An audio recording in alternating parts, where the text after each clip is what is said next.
નમસ્કાર મિત્રો, દેશ અને દુનિયાના સુપરફાસ્ટ સમાચારમાં તમારું સ્વાગત છે। દહેજ કેસ અંગે સુપ્રીમ કોર્ટનો મોટો નિર્ણય। એક મહત્વપૂર્ણ નિર્ણયમાં સુપ્રીમ કોર્ટે અલ્હાબાદ હાઈકોર્ટની 2 વર્ષ જૂની માર્ગદર્શિકા અપનાવી છે। સુપ્રીમ કોર્ટે નોંધ્યું છે કે જ્યારે કોઈ મહિલા દહેજ ઉત્પીડિતના કાયદા હેઠળ તેના સાસરિયાઓ સામે કેસ દાખલ કરે ત્યારે પોલીસે 2 મહિના સુધી પતિ કે તેના સંબંધીઓની ધરપકડ ન કરવી જોઈએ। આ દરમિયાન આ મામલો પરિવાર કલ્યાણ સમિતિને મોકલવામાં આવશે, જે બંને પક્ષો વચ્ચે સમાધાન કરવાનો પ્રયાસ કરશે। મિત્રો, અન્ય મહત્વના સમાચારની વાત કરીએ તો રેશન કાર્ડનું કેવાયસી આ રીતે કરો। સરકારે દેશના દરેક રેશન કાર્ડ ધારકોને ફરજિયાત કેવાયસી કરવા માટે અનુરોધ કર્યો છે। કેવાયસી દેશના કોઈ પણ ખૂણેથી થઈ શકે છે। ગુજરાતીઓ પોતાનું કેવાયસી જાતે જ ઘરે બેઠા કરી શકશે। વિડીયોની મદદથી તમે તમારું અને પરિવારનું કેવાયસી ઘર બેઠા જાતે કરી શકશો। વિડીયો અનુસાર સ્ટેપ અનુસરો અને જાતે જ ઘર બેઠા તમારા પરિવારનું કેવાયસી કરો, જેના માટે તમારે યુટ્યુબ ઉપર ઘણી વિડીયો આપી છે કે રેશન કાર્ડનું કેવાયસી કેવી રીતે કરવું। તેના આધારે તમને વિડીયો મળી જવાની છે। મિત્રો, અન્ય મહત્વના સમાચારની વાત કરીએ તો હિમાચલમાં બસ અકસ્માત, 5 લોકોના થયા છે મોત।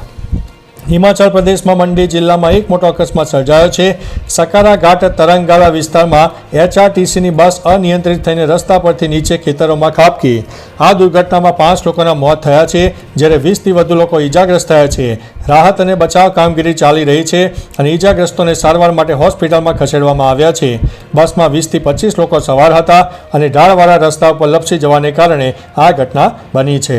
મિત્રો, અન્ય મહત્વના સમાચારની વાત કરીએ તો એક કા ડબલ, જાણો પોસ્ટ ઓફિસની સ્કીમ। જો તમારે પૈસા ડબલ કરવા માંગતા હોય તો કિસાન વિકાસ પત્ર પોસ્ટ ઓફિસની સૌથી વિશ્વસનીય સ્કીમ છે। આ સ્કીમ પૂર્ણ રીતે સુરક્ષિત અને તેનું રિટર્ન પણ નક્કી છે। કેવીપીમાં રોકાણકારોને વાર્ષિક 7.50% ચક્રવૃદ્ધિ વ્યાજ મળે છે। જો તમે 1 લાખ રૂપિયા કિસાન વિકાસ પત્રમાં લગાવો છો તો મેચ્યુરિટી પર તમને રકમ આશરે 2 લાખ રૂપિયા થઈ જશે। આ રીતે 5 લાખ રૂપિયાનું રોકાણ કરવાથી તમને 10 લાખ રૂપિયા મળી શકે છે। મિત્રો, અન્ય મહત્વના સમાચારની વાત કરીએ તો આતંકવાદીઓને લઈને ગુજરાત ATSનો મોટો ખુલાસો। ગુજરાત ATS દ્વારા પકડાયેલા 4 આતંકવાદીઓના મોબાઈલમાંથી મહત્વના પુરાવા મળ્યા છે। તપાસમાં સામે આવ્યું છે કે આતંકીઓ રાષ્ટ્ર અને હિન્દુ વિરોધીઓને પ્રોત્સાહન આપી રહ્યા હતા। તેમના ફોનમાંથી સરિયા લાગુ કરાવતા ઉશ્કેરણીજનક વિડીયો અને ઓડિયો ક્લિપ્સ મળી આવી છે। આતંકીઓ પાકિસ્તાનના લોકો સાથે પણ સંપર્કમાં હતા અને ઇન્સ્ટાગ્રામ ઉપર ID બનાવીને જેહાદ તથા ભારત વિરોધી પ્રચાર કરતા હતા। મિત્રો, અન્ય મહત્વના સમાચારની વાત કરીએ તો દિલીપ સંઘાણીનું મોટું નિવેદન। ગુજરાત ભાજપના પ્રદેશ પ્રમુખની નિમણૂક અંગે દિલીપ સંઘાણીનું મોટું નિવેદન સામે આવ્યું છે, જેમાં તેમણે કહ્યું છે કે મને લાગે છે કે ટૂંક સમયમાં જ જે રીતે સંકેતો મળી રહ્યા છે, ભારતીય જનતા પાર્ટી આ રાજ્યના નવા અધ્યક્ષ આપશે। તેમણે કારણો જણાવ્યા છે કે કેમ ભાજપના નવા પ્રદેશ પ્રમુખ મામલે થોડું મોડું થયું છે। તમે પણ આખો વિડીયો જોઈ જાણો કે તેઓ નવા પ્રદેશ પ્રમુખ અંગે શું કહી રહ્યા છે। મિત્રો, અન્ય મહત્વના સમાચારની વાત કરીએ તો અંબાલાલની આભ ફાટે તેવી આગાહી। હવામાન નિષ્ણાત અંબાલાલ પટેલ દ્વારા રાજ્યમાં ભારે વરસાદની આગાહી કરવામાં આવી છે। અંબાલાલ પટેલની આગાહી અનુસાર 27 જુલાઈ બાદ મેઘરાજા રાજ્યમાં ધમાકેદાર બેટિંગ કરશે। ઓગસ્ટ મહિનાની શરૂઆત સુધી ભારે વરસાદ પડશે। આ સાથે 27 અને 28 જુલાઈના રોજ રાજ્યના કેટલાક ભાગોમાં જળબંબાકાર અને આભ ફાટવા જેવી સ્થિતિ સર્જાશે। આ વિસ્તારોમાં 8થી 10 ઇંચ સુધી વરસાદ થઈ શકે છે, જ્યારે 27 તારીખ બાદ રાજ્યમાં પૂરની પણ પરિસ્થિતિ સર્જાઈ શકે છે। મિત્રો, અન્ય મહત્વના સમાચારની વાત કરીએ તો ચંડોળા તળાવ પર ડિમોલેશન મુદ્દે રાજ્ય સરકારને મોટી રાહત।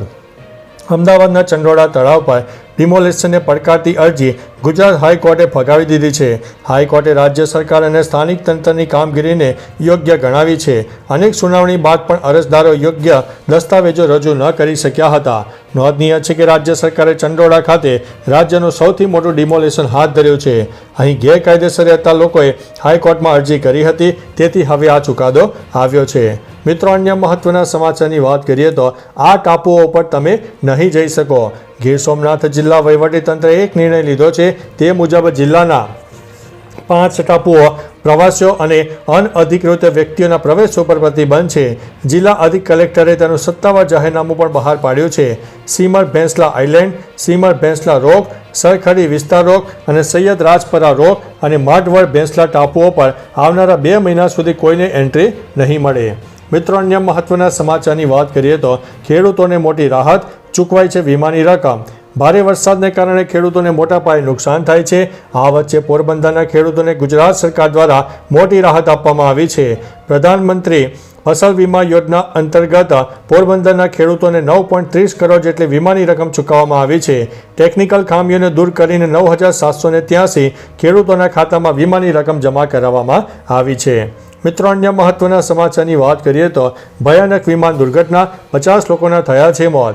રશિયામાં ગુરુવારે લગભગ 50 લોકોને લઈને ઉડતું એન્ટોનોવ 24 યાત્રી વિમાન ક્રેશ થયું છે. એંગારા એરલાઇન્સનું આ વિમાન બ્લેન્ગોવેસ્ચેન્કથી ટાઇન્ડા જઈ રહ્યું હતું ત્યારે રડાર પરથી ગાયબ થઈ ગયું. બચાવ હેલિકોપ્ટરે ટાઇન્ડાથી લગભગ 16 કિલોમીટર દૂર જંગલવાળા પહાડી ઢોળા ઉપર વિમાનનો બળતો કાટમાળ જોયો. સ્થાનિક બચાવકર્તાઓ પ્રમાણે વિમાનમાં સવાર કોઈ પણ બચ્યું હોય તેવી સ્થિતિ દેખાતી નથી. તો ચાલો મિત્રો, ફરીથી દેશ અને દુનિયાના સુપરફાસ્ટ સમાચાર લઈને મળતા રહીશો. ત્યાં સુધી અમને રજા આપશો. નમસ્તે.